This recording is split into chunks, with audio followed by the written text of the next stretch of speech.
Hello, this is Liz Lawless, your host for Wild West Diversity, where we tell the rarely and untold stories of multicultural contributions to the settling of the American Wild West. Each Thursday at 5 p.m. Central Standard Time, we'll be sharing a historical legend and a living legend.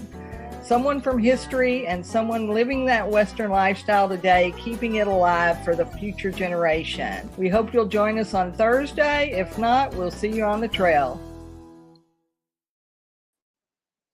Hello, this is Liz Lawless, your host for Wild West Diversity, and today we're going to be talking all things barrel racing, ladies barrel racing, and calf roping. I apologize, I've caught a little cold here, but the show must go on, so we're going to do that. And my partner, our man on the ranch, Charles Flores Hearn, is going to be here with me. And so this is episode 43 of Wild West Diversity, and I'm very excited to be crossing over that 40th threshold. I was hoping to get to 50, but we're pretty close. But go back and watch our other episodes. If you hadn't been on and hadn't seen our other episodes, you can go to our YouTube channel, search Wild West Diversity, and you'll find our 42 shows before, other episodes that we've had, where we've talked to rodeo folks, we've talked to retail outlets, clothing store apparel, Western apparel, all kinds of different living legends, barbecue restaurants, and different events. Our different guys, our rodeo announcer. We've done some legendary stuff as well. So go check out those other episodes at our YouTube channel. They're all available there. If you're a podcaster and you have a favorite podcast channel, a Spotify, iTunes, Spreaker, anything like that, you can also find us there. So you can search Wild West Diversity or probably Liz Lawless, and it'll come up there as well. And then you can also search our Wild West. You can go to, not search, you can go to wildwestdiversity.com and sign up for our e-newsletter, where you'll get a weekly article about these living legends and some of our historical legends as well. So Charles, come on up here with me, and we will talk about this barrel racing and calf roping. So, Hello. you doing okay today? Yes, I am. Okay, great. Well, like I say, I mean, I didn't even know that you had a famous aunt. You had a famous aunt that was a barrel racer, and so I think we've got some photos and some other stuff. So Russ is going to pull this up for us, and so we'll just kind of talk through some of this stuff a little bit. So it's really interesting. So ladies barrel racing, it was one of the first events for women. All the other events, bareback, bull riding, steer wrestling, calf roping, in the early days, most of those were for men. We do have women barrel racers now. We have women bareback riders. We have women calf ropers. And most of the time it's team roping. We have a lot of women that do team roping. That's not one of the events that we have during our Cowboys of Color rodeo, because we're just limited on time. And we just decided that we would do, cultural entertainment with our escaramuces, our lady side saddle team, and our Circle L5 drill team, which is one of our black drill teams. And so, there are only so many hours in the day. You can only keep people in an arena for so long. And so that's what we did with that. But here it is. So this is your aunt, right? So her name is Sally. Oh, I'm Sammy sorry, Thurman. Sammy. I don't know why it was Sally. Sammy. And so you could see there it said Girls, Rodeo Association, 1965. So that's what it was called back then. And then you see GRA there. So that stands for Girls Rodeo Association. NFR stands for National Finals Rodeo. So here's Sammy at the National Finals Rodeo. She was, like I say, a star during her day. And so she was here on the Hoofs and Horns. This is a magazine that's been around for years, a Western magazine. Our buddy Abe Morris, who is a rodeo announcer and bullfighter, he's been on the show before. He writes for them pretty much every month. So you can find articles by Abe Morris on the Hooks and Horn magazine. And so you can see Sammy there. So that's great. And then, like I say, she competed cowboy girl. I love all these photos. And so this is on your dad's side of the family?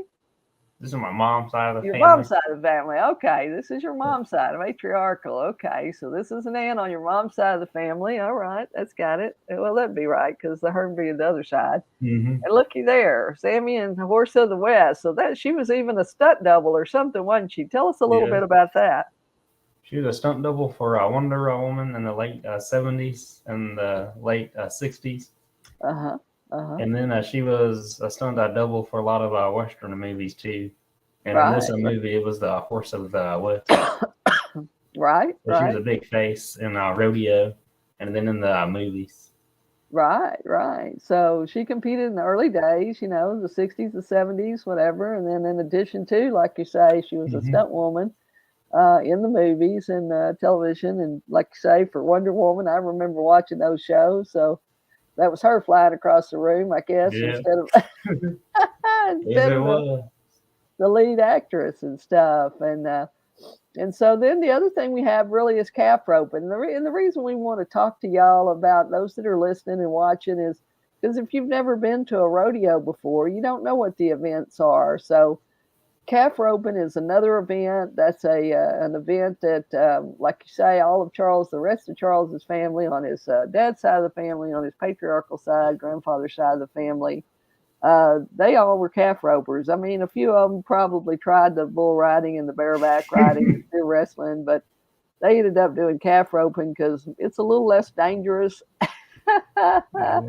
And you also get judged by the timer and not by a person. And Hmm. so, as a minority and as an African American competing, they weren't always able to compete during the regular rodeos. And that's especially why Cleo, Charles's great grandfather, chose to do calf roping and gave up steer wrestling and bull riding because he wanted to be judged by the clock, even if it was maybe off a few seconds here and again. You really couldn't change that very much. Whereas when a judge, a human person, was judging you, they can always say whatever they want to say. So calf roping, I think this is a picture here of Harlan. This Yes, is it is. Charles's grandfather in his early days when he was roping earlier. It looks like that's Fort Worth.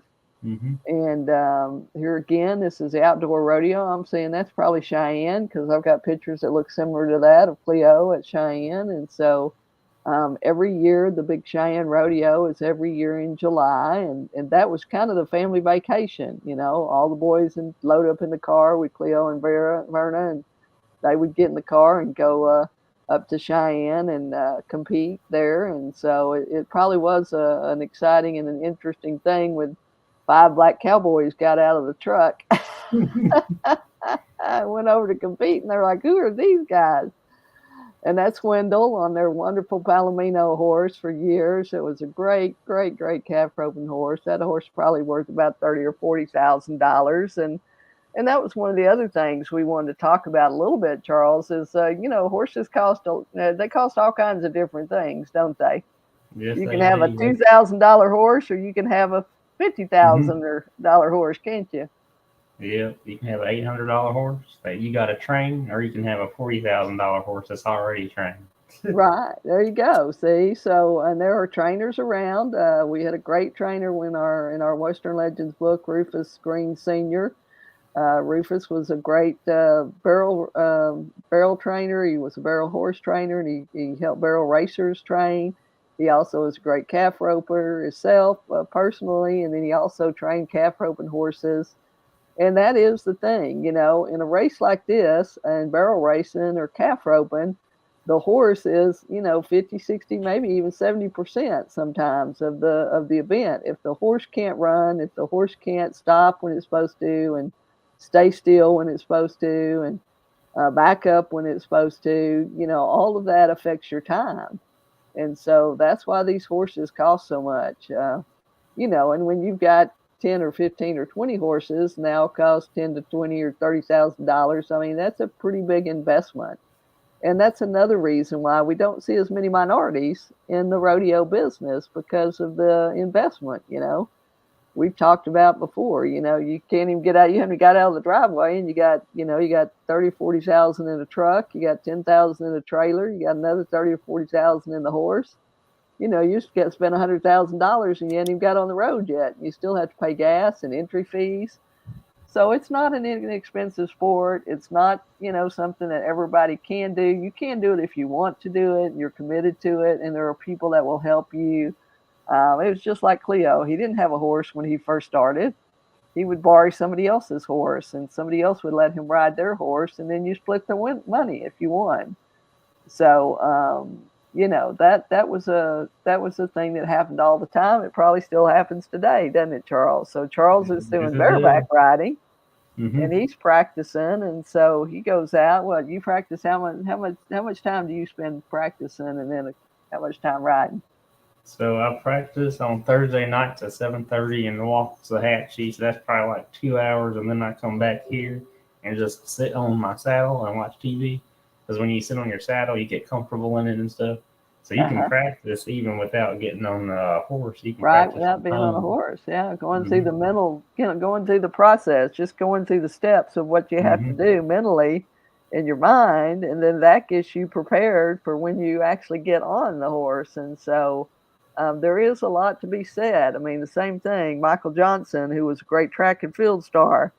I mean, you see him sitting over on the side, and that's what he was doing. He was running the race in his mind all those times, and that's why he won 5 or 6 gold medals, it's because of that. So it's as much a mental game as it is a physical game, isn't it, Charles?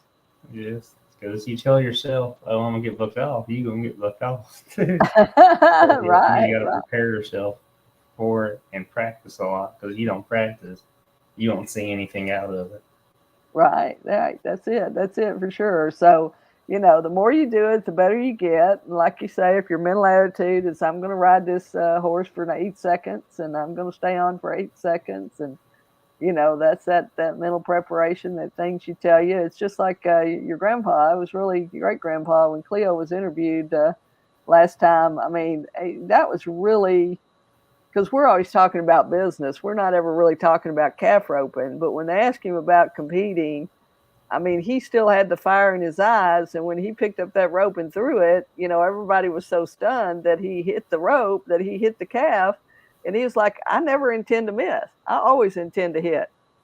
So his mindset was that he was always going to win. He was always going to catch the calf. He was always going to run down the rope in so many seconds. He always was going to tie it in so many seconds.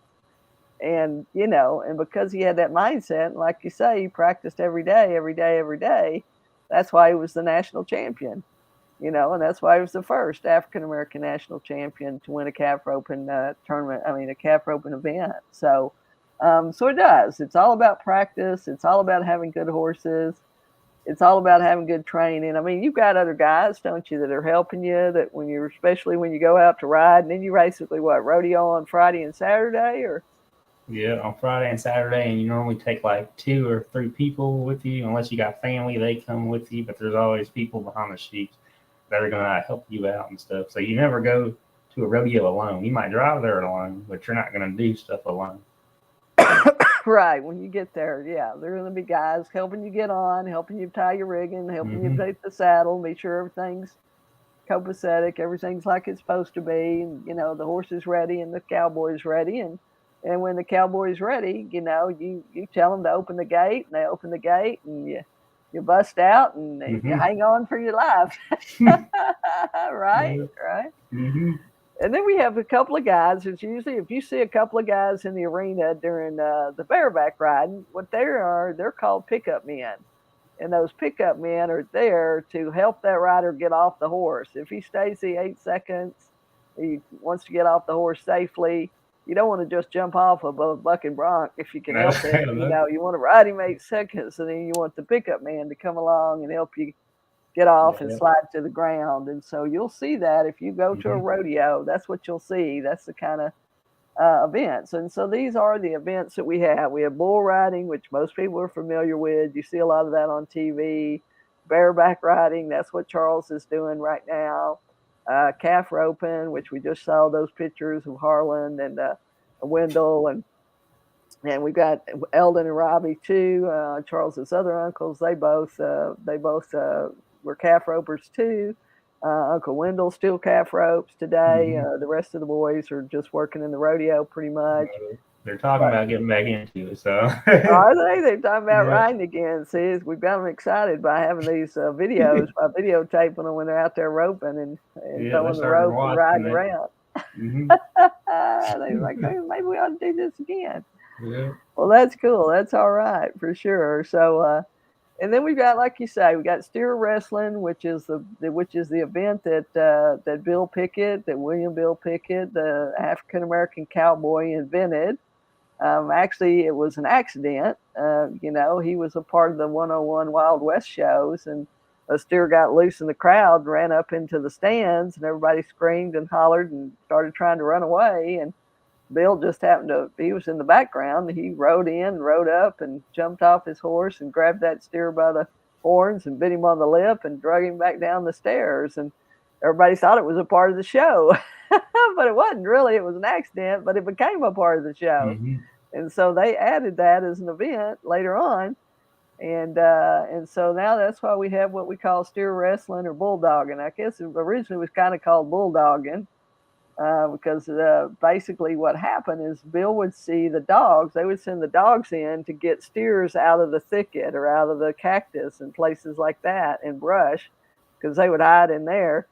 And so they would send the dogs in, and the dogs would go in and run them out or grab them by the lip and pull them out of the cactus or the thicket. So the guys, the cowboys, didn't get all cut up. They could send the dogs in there that were smaller and get that to happen. And so later on, it became steer wrestling because it's a steer and you're basically wrestling to the ground by grabbing him by the horns and flipping him over so his feet go up in the air. And I didn't know. I guess I was hearing somebody was talking about it. Maybe Kevin was talking about it, that all four legs have to be in the same direction. Yeah. So there are rules to all of these events. We have the 8 second. You got to stay on the bull or the bareback horse 8 seconds. Mm-hmm. You got to have the calf in steer wrestling. You got to grab him by the horns and flip him over, and his feet all have to be going the same direction. In calf roping, you got to rope the calf. You got to jump off the horse and run down the rope and grab the calf and turn him over on his side and tie up 3 of his legs. And it has to hold for a certain period of time. And that's why you have to have a horse that stops and doesn't keep dragging the calf. If you got a horse that's not trained well, it will drag the calf by the rope, and you don't want that because you get penalized for all those things. If you break the barrier too soon, if you jump ahead, if your horse jumps ahead too fast, you get 5 points added to your score. And so there are a lot of rules and regulations, just like any sporting event in the rodeo. And so we want to share these things with you about rodeo events so that you'll know when you go to the rodeo, you'll know what to expect. You'll know what the events are. You know what you're going to be seeing. And it's always exciting. It's always, there's always crowd pleasers, and everybody has their favorite event. And then the ladies barrel racing, like we talked about earlier today, that for sure, a lady has to come riding out of the back. She has to circle 3 barrels. She goes to figure 8 to the left side or to the right side, and then down the middle of the arena and around the barrel at the end and back out of the arena. And she gets timed, and so the best times win. So if you've got a 14 or a 16 or a 17-second time, you're probably going to be in the top money winners. You're going to be in first, second, or third place. If you're in at 21 seconds or 22, or you knock over a barrel, you get penalized. Another 5 points, don't you, Charles? So maybe you had a great run at 17, but you knocked over one of the barrels, and all of a sudden, your 17 time went to 22 because you got that extra 5 points. So it is skill. It is a lot of physicality. You've got to be physically fit. You've got to be mentally fit. You got to have some skill. You got to have some knowledge, and you got to practice because, like you say, the more you practice, the better you get. And what was your favorite event growing up? Did you have a favorite event growing up, or was it? My favorite event growing up was probably calf roping because I was seeing my uncles do it, and then Papa Clue, I was seeing him do it. So it's probably calf roping, and then I want to say barrel racing because I saw Rachel was doing it, so I was always cheering for my family because I'll watch them do it. Right. So yeah, it's probably that.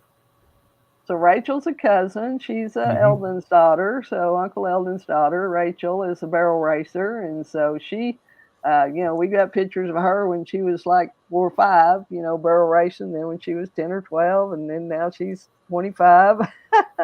So Hmm. it's a lifestyle. Excuse me. When you get into it, you just you stay. I mean, you enjoy it.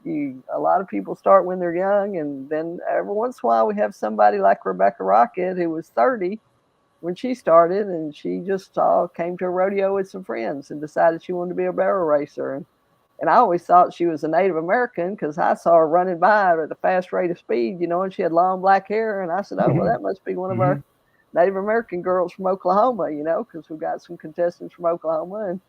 And sure enough, we got up close, and I was like, "Well, you're not Native American, you're Asian. I said, well, how in the world did an Asian person become a barrel Yeah. racer?" And she just had friends that were in the business, and she came to the rodeos with them, and she said, "Well, I don't think I want to try this myself." And so she did. She bought her a horse. She started practicing, and she started to enter in competition.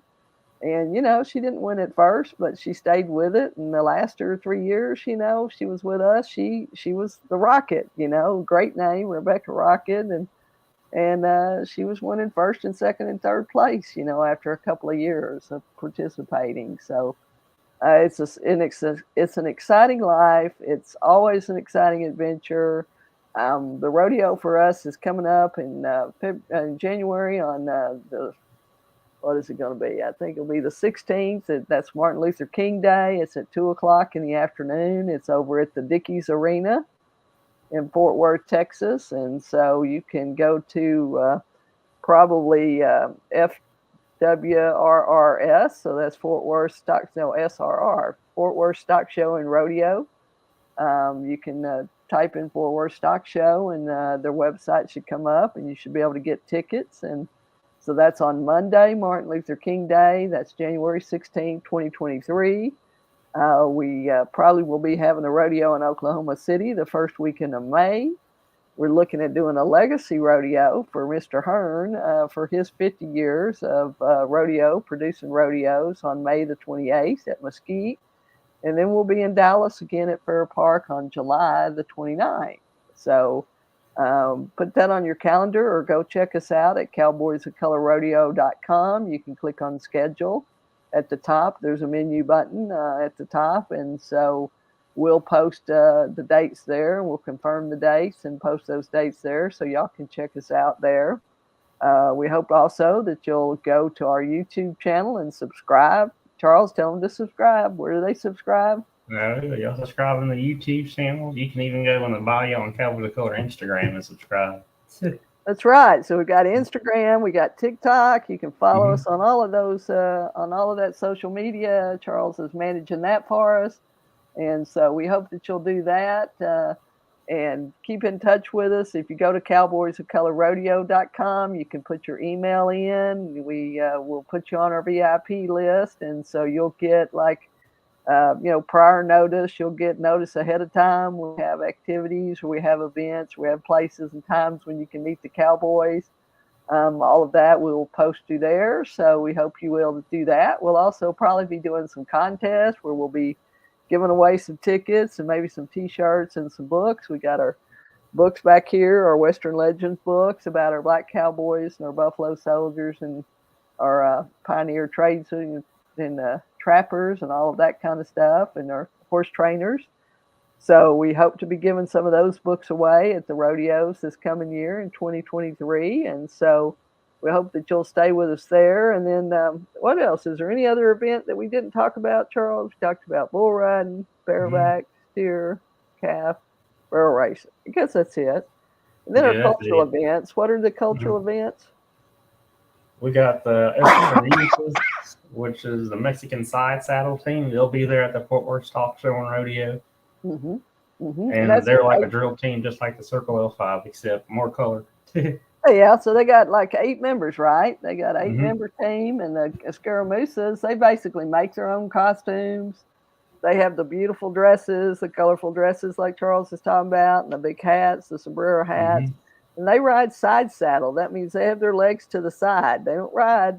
with both legs, with a leg on each side of the saddle. They ride with both legs on one side of the saddle, and at high They go rates of fast. speed, at high Hmm. rates of speed, and crossing and figure eights and all Hmm. kinds of back and forth and around and up and down. And so that's a sight to see as well. And they're telling their basically their heritage, the story about how the scaramooses came about. And they have charros. We have some of our charros that come, and hopefully we'll be talking to our Mexican charro family, the Diaz family, here in January. And we'll be coming into the holidays here. So next week for episode 44, we're going to be talking to Danelle Tipton. Danelle is a bullfighter from Oklahoma City. He's a champion bull rider, not bullfighter. He's not a clown. He's an actual rodeo cowboy. Danelle is he's won across the board. He's won at IPRA, at PR, the PBR, at Hmm. Cowboys of Color. There are all kinds of different rodeo associations across the country, and Danelle has participated all of those. He's basically a policeman by day. He's keeping the streets safe for us up there in Oklahoma during the day, and then he's rodeoing on the weekend. So, like a lot of our guys do, they have positions and careers that they work during the week, and then rodeo is their lifestyle on the weekend. So we'll be excited to talk to Danelle, and then we'll be off for Christmas. We'll probably give you a Christmas. We'll be on for a few minutes, wishing everybody a Merry Christmas and a Happy New Year. And we'll say thank you so much for the support that you've given us over this last year. And we're very excited to get these 40 or 50, 45 episodes in, and you'll just keep coming in. We're going to be here every Thursday at 5 p.m. with a new episode. We're going to be interviewing somebody new. We're going to be talking a little bit more about some of our historical characters. But like you say, coming up, we'll have the Diaz family. So we'll be talking their fifth generation Mexican charros, and they're passing that history on, that heritage on from a great grandfather to a grandfather to a father to a son, great grandfather, grandfather, and on down. So, and then also Nicholas's mother, Stacy, she was a great equestrian, and she comes from an equestrian family as well. So, we'll hear a little bit about that because there were a whole group of equestrians that worked places like the circus. We had on our show before Jose. If y'all go back and watch the interview with Jose, Jose's one of our circus performers, and now Hmm. he's here in Texas. So Doing he's stuff been for us. he's been dressing up as a cowboy, hadn't he? And Yes. walking the streets of Fort Worth and entertaining people. And he came out to the rodeo for us, and that was very exciting. He was the biggest hit. I think he was the big Hmm. hit at the rodeo in Dallas last year. So hopefully he'll be able to come out this year and participate with us as well. But you can go back and watch his episode if you go to our YouTube channel and subscribe, punch that red button like we asked you to, and you'll be able to get all of the episodes. And you'll also get notification when we have a new episode that comes up. It'll ping you, and that way you can remember to jump on here with us. And if you will, share your comments. If you've got questions about a character or about somebody, about any of the events, about rodeo in general, about animals, about horses, about cows, about bulls, any of that. If you've got questions, we're here to answer those questions for you. So come back and join us. Charles, if there's anything, last thing, if somebody's watching and they want to be a cowboy, what would you tell them? So if you want to be a cowboy, just you can follow my TikTok, Charles Two Feathers, and if you're a local, I'll set you up with some practice pins and some get people for you to know. But if you're not local, then go to a rodeo and talk to some of those guys, and they will help you out because cowboys are nice. Right. So that's right, because Cowboys will help you. So if you're here in the Dallas Fort Worth area, you can contact us, and we'll figure out a way to get you out to a rodeo or get you to a practice area. If you're in another part of the country, like you say, find the local rodeo arena or find some local cowboys. You can ask around and you'll find out where Hmm. to hang out. If you got a feed store in your area, you can go Yeah, by go to the there feed because they store. always Yeah. have to have feed and they have to have medicine for their horses and their animals, and they have to have tools and equipment. And that's where most of them are buying their stuff is at a local feed store. So If you've got a rodeo arena, you can go by there and find out when the next rodeo is, because they have rodeos all year long. We're coming down to the end of it. You may not be able to find too many rodeos right now because it's December and the rodeo season pretty much over with. It was finished up with the National Finals Rodeo in Las Vegas last week, and so but come January, they'll start up again, and January 15th for sure will be the 14th will be the Fort Worth Stock Show and Rodeo. Will start with the Ranch Rodeo on Saturday night. They'll have the Mexican Rodeo on Sunday, and then the Cowboys Color Rodeo on Martin Luther King Day. So go out and see that. Go find you some tickets. Just put in Fort Worth Stock Show and Rodeo in your Google, and it'll come up.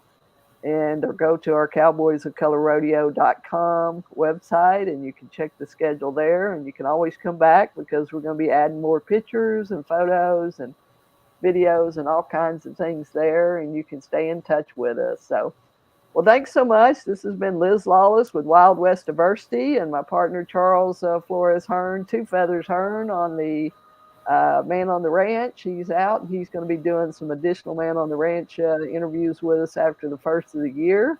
So we'll look forward to that. And if we don't see you on Thursday at 5, we'll see you on the trail. Bye-bye.